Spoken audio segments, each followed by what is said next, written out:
51তম রাজ্যভিত্তিক শিশু বৈজ্ঞানিক প্রদর্শনী অনুষ্ঠিত হতে চলেছে 2রা ও 3রা ফেব্রুয়ারি।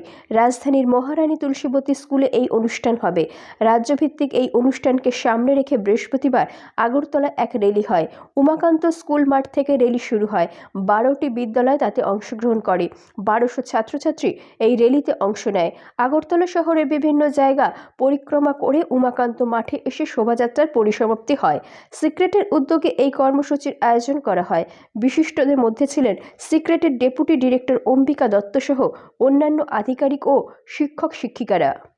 প্রতি বছরের মতো এই বছরও আমরা আয়োজন করতে চলেছি 51তম রাজ্যস্তরীয় বাল বৈজ্ঞানিক প্রদর্শনী।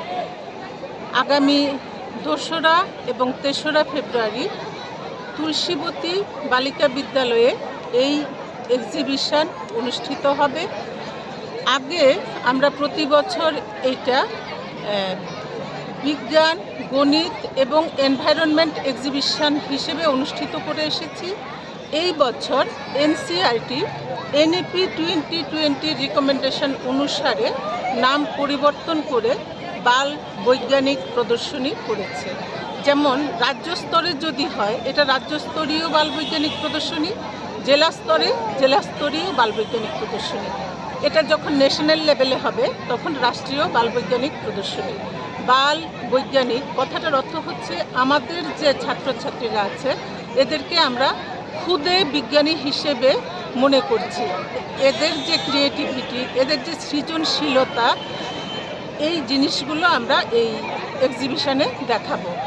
তো এই এক্সিবিশনের এইবারের থিম হচ্ছে science and technology for society. আজকে আমাদের এই র্যালির উদ্দেশ্য হচ্ছে এই বাল বৈজ্ঞানিক প্রদর্শনী সম্পর্কে সবাইকে জানানো, যাতে প্রত্যেক সুধী এবং সজ্জন মণ্ডলী আমাদের এই এক্সিবিশনে আসেন। এবং পাশাপাশি 2023 ছিল ইন্টারন্যাশনাল মিলেট ইয়ার। আমরা সারা বছর ধরে মিলেট সম্পর্কে সচেতনতার জন্য নানা ধরনের প্রোগ্রাম করেছি এবং এইবার সায়েন্স এক্সিবিশনেও থাকবে আমাদের মিলেট সম্পর্কিত seminar, millet for sustainable planet. এবং এই সম্পর্কে সচেতনতা বৃদ্ধির জন্য এবং মিলেটের যে নিউট্রিশনাল ভ্যালু এটা সবাইকে জানানোর উদ্দেশ্যে আমাদের আগরতলার 12টা স্কুলের প্রায় 1200 স্টুডেন্ট আজকের এই র্যালিতে পার্টিসিপেট করেছে।